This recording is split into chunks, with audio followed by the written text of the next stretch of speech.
मध्य प्रदेश की जनता को, विशेष तौर पर खरगोन और रीवा की जनता को बहुत धन्यवाद देता हूँ।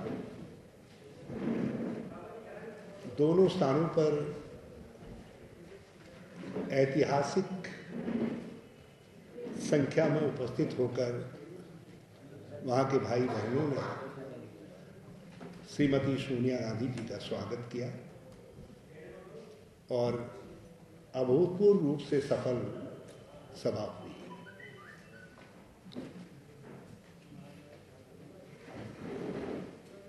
इन दोनों सभाओं की जो बड़ी सफलता है वो इस बात का द्योतक है कि मध्य प्रदेश के जनमानस ने परिवर्तन की भावना को न केवल स्वीकार कर लिया है बल्कि उसको एक लक्ष्य तक पहुंचाने का निर्णय कर लिया है। दो विषयों पर आपसे चर्चा करना चाहता हूं।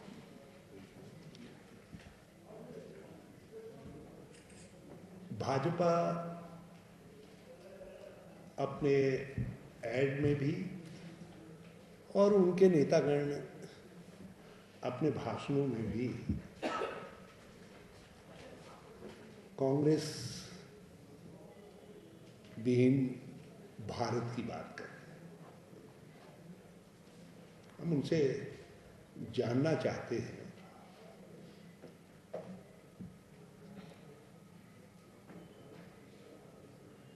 क्या इस संसदीय लोकतंत्र में इस तरीके के जो नारे हैं या इस तरीके से कोई पार्टी ये कहे कि हमारा लक्ष्य कांग्रेस, क्या कहते हो, कांग्रेस बिना मुक्त भारत, कांग्रेस मुक्त भारत, कांग्रेस विहीन भारत, तो ये एक शर्मनाक लोकतंत्र विरोधी और फासिस्ट मनोवृत्ति का द्योतक है।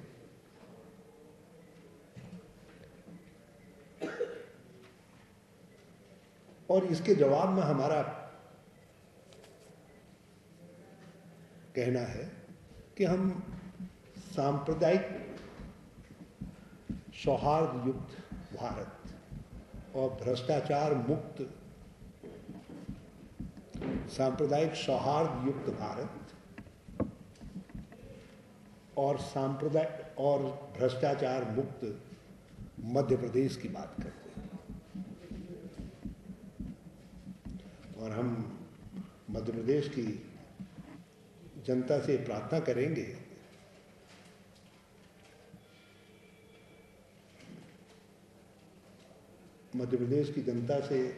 करेंगे कि इस तरीके की एकाधिकारवादी, अहंकारवादी, फासिस्ट मनोवृत्ति का इस चुनाव में वो जवाब दे।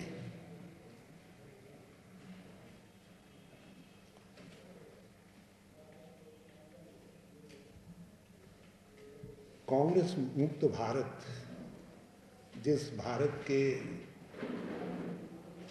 की आज़ादी और भारत के निर्माण में जिस पार्टी का इतना बड़ा योगदान रहा हो,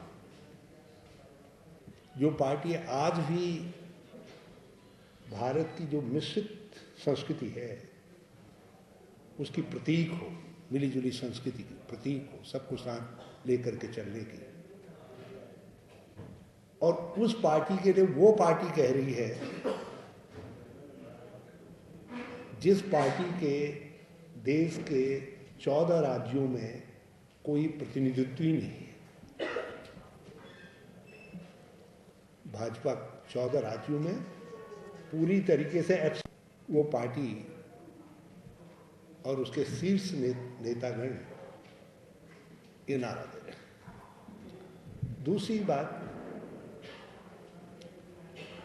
राजनाथ सिंह जी हमारे बहुत अच्छे मित्र भी हैं, बल्कि हमारे उत्तराखंड के समधी हैं। तो एक समधी की तरफ से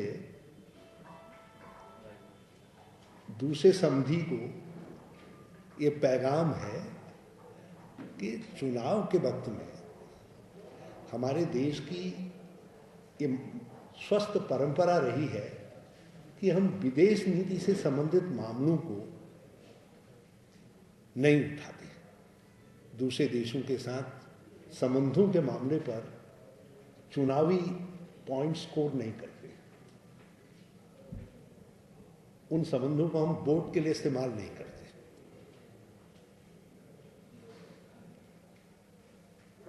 और जो भी करार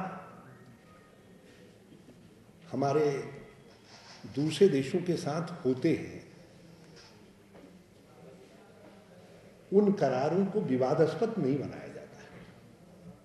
ये एक मान्य परंपरा रही है, कोई लिखित एग्रीमेंट नहीं है, लेकिन ये एक मान्य परंपरा रही है। और इस बात को अटल जी ने भी इसका पालन किया, वो तो बड़े लंबे समय तक विपक्ष में रहे। दूसरे लोगों ने भी, भाजपा के जितने बड़े नेतागण रहे, उन्होंने पालन किया। तो मैंने इसीलिए कहा कि हमारे समधी हैं, तो मैं चाहता हूँ कि राजनाथ सिंह जी अपनी इस भूल को सुधारें, विदेश नीति से संबंधित मामलों को, दूसरे देशों से संबंधों के मामलों को विवाद में न लाए। उन्होंने कहा कि चीन के साथ हमने एक एग्रीमेंट किया है कि यदि कहीं पेट्रोलिंग के वक्त में, देखिए जरा आप गौर से मुलाजा फरमाइए, जरा सब लोग मेरी इस बात को जरा सुन लें। उन्होंने कहा कि चीन के साथ उन्होंने समझौता किया है कि पेट्रोलिंग के वक्त भटक करके यदि चीन के कोई सैनिक भारतीय सीमा के अंदर आ जाते हैं तो उनके खिलाफ फोर्स का इस्तेमाल करके उनको नहीं हटाया जाए। उन्होंने उससे अगला सेंटेंस नहीं कहा जो एग्रीमेंट पे है। किस तरीके से ट्विस्ट किया है, मैं वो आपके सामने लाना चाहता हूँ। एग्रीमेंट ये है कि दोनों देशों के जो पेट्रोलिंग करने वाली पार्टीज होंगी, जो सैन्य गश्ती टुकड़ियाँ होंगी, यदि वो एक दूसरे के क्षेत्र के अंदर चली जाती हैं तो फोर्स का इस्तेमाल करने के बजाय पहले जो वहाँ के दोनों क्षेत्रों के कमांडर होंगे, उनकी फ्लैग मीटिंग होगी, जो सभी देशों की में सीमा संबंधी स्थानीय विवादों को सुलझाने का एक मान्य सिद्धांत है। हम उसको स्वीकार करने के लिए चीन को मजबूर कर पाए, चीन ने उसको स्वीकार किया। होना तो ये चाहिए था, पीठ ठोकी जानी चाहिए थी कि आपने चीन को रजामंद किया इस बात के लिए कि स्थानीय आधार पर यदि सीमा के विवाद को लेकर के सैन्य चहल पहल हो रही है, कुछ उनके इधर घुस जा रहे हैं, हमारे उधर घुस जा रहे हैं, तो आपने उसको दोनों क्षेत्रों के जो सेक्टर कमांडर हैं वो मीटिंग करके उसको सुलझा लेंगे। जब वो नहीं सुलझा पाएंगे तब बल प्रयोग की बात या कोई बात ऑप्शन है। तो ये है करार। और उन्होंने इसको ट्विस्ट करके कहा कि हमने ये मान लिया कि चीन इधर घुस आएगा तो चीन को नहीं हटाएंगे। तो मैं क्या कॉन्ट्रडिक्ट करना चाहता हूँ और ये कहना चाहता हूँ कि हम सीमा के मामले में भाजपा से ज़्यादा संवेदनशील हैं। सरकार अपनी जिम्मेदारी को समझती है, मगर भाजपा राजनीतिक दल के रूप में अपनी जिम्मेदारी को नहीं समझ रही है और हमारे सैन्य जो दूसरे देशों के साथ संबंध हैं, उन संबंधों और करारों के मामले को चुनावी विवाद में घसीटने की कोशिश कर रही है। शेर है कि बड़ा शोर सुनते थे पहलू में दिल का, और काटा तो कतराए खून ही निकला। भाजपा के सारे जितने जो नगाड़े बजाने वाले होते हैं, क्या कहते हैं उसको, नगाड़ची, ढोलची, जो दिल्ली से आ रहे हों या मध्य प्रदेश से आ रहे हों, और उनको पूरा हक है। मैं उस हक को चुनौती नहीं दे रहा हूँ, पूरा हक है उनको, खूब जोर से ढोल बजाएं, लेकिन उन्हीं बातों का ढोल बजाएं जो मेंटेनेबल हो।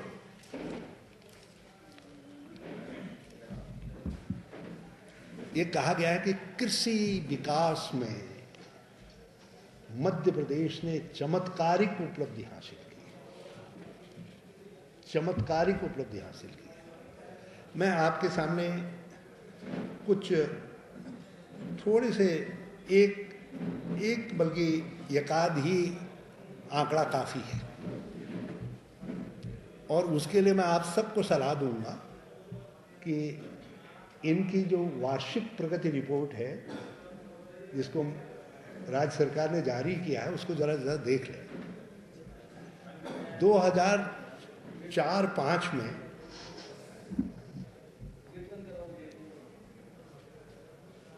जो राज्य के सकल घरेलू उत्पाद में, राज्य के सकल घरेलू उत्पाद में जो राज्य का कृषि क्षेत्र का अंशदान था, जो कृषि क्षेत्र का अंशदान था, वो था 25.97, 25.97। और जिस समय सारी भाजपा इनके जादुई चमत्कार के गुणगान करने पर लगी हुई है, उस समय सकल राज्य घरेलू उत्पाद में कृषि का योगदान घट करके 21% रह गया। और ताज्जुब की बात यह है कि पिछले 5 वर्षों के अंदर जो यहाँ की कृषि विकास दर है, केवल एक बार ऊंची गई है, जिस साल बरसात ने साथ दिया, मौसम मतलब वर्षा अच्छी हुई। बाकी सारे वर्षों के अंदर जो कृषि विकास दर है, वो राष्ट्रीय कृषि विकास दर से नीचे रही है। मतलब राष्ट्रीय कृषि विकास दर जिस समय 3.7% थी, इनकी उस समय 3% और 3% से नीचे थी। जबकि राष्ट्रीय प्रतिशत निकालते वक्त दिल्ली, चंडीगढ़, नॉर्थ ईस्ट, हिमाचल, उत्तराखंड, जम्मू कश्मीर, जिन राज्यों में एग्रीकल्चर बहुत कम है, वो राज्य भी काउंट होते हैं जिस समय राष्ट्रीय औसत निकाला जाता है। तो मध्य प्रदेश में राष्ट्रीय औसत से लगातार कृषि विकास दर कम रही। केवल एक बार जिस साल बरसात ने इनका साथ दिया है, तब ज्यादा रही। और कारण क्या है? रकबा भी नहीं बढ़ा पाए। जबकि मैंने पहले आपसे जब बात की थी, मैंने बताया था कि किस तरीके से हमने यहाँ की सिंचाई क्षमता को बढ़ाने के लिए राज्य की मदद की। अब राज्य की मदद तब जमीन में दिखाई देती जब ये जमीन को बढ़ा पाते। अब इन्होंने अपने नेता क्योंकि अब इनके नेता पहले आडवाणी जी थे, मगर अब वो शिफ्ट हो गए हैं।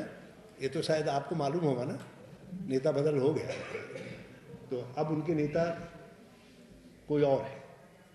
तो इन्होंने अपने नेता की तरीके से, जिस तरीके से इनके नेता ने गुजरात में किसानों के खेत खलियान की जमीन को बड़ी बड़ी कंपनियों को दे दिया, अडानी आदि आदि की कंपनियों को दे दिया, इन्होंने भी बिल्कुल उनके नक्शे कदम पर गए और इन्होंने 3,98,000 हेक्टेयर भूमि नाम मात्र को भी कंपनियों को दान कर दी। और यदि मैं इनके खंडन का, दूसरी चीज़ों का इंतज़ार करूंगा, इनकी सफाई का, नहीं तो फिर मैं गैमन कंपनी को किस तरीके से ज़मीनें दी गई हैं उसका ब्यौरा किसी और दिन आपके सामने मेरे दोस्त लोग रखेंगे, जो हमारे मध्य प्रदेश के नेतागण हैं, प्रवक्तागण हैं, ये रखेंगे। मैं वर्स्ट पार्ट ये है सारी बातचीत का, 10 सालों में जब से किसानों का बेटा जो है भोपाल की गद्दी पर बैठा, तब से लगभग 14 लाख किसानों ने खेती छोड़ी।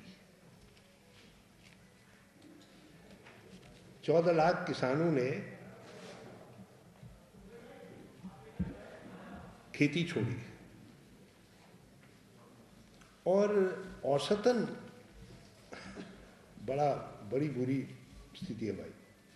ये एनसीआरबी वालों का भी, क्या कहें इनको, एनसीआरबी वालों को एक संस्था है, तो ये क्राइम रिकॉर्ड दर्ज करती है किसके खिलाफ क्या हुआ। अब इन्होंने ये कह दिया कि हर 2 दिन में मध्य प्रदेश में 7 किसान आत्महत्या करते हैं। ये मतलब मैंने ये एनसीआरबी का नाम इसलिए लिया कि कहीं आप जो है वो जहाँ सी आ जाता है तो आजकल कांग्रेस कह देते हैं ना, उनको हर चीज़ में कांग्रेस दिखाई देता है, तो मैंने इसलिए स्पष्ट कर दिया कि आप जरा ढूंढ लीजिएगा एनसीआरबी का। औसतन 2 किसानों ने 7 किसान हर 2 दिन में 7 किसानों ने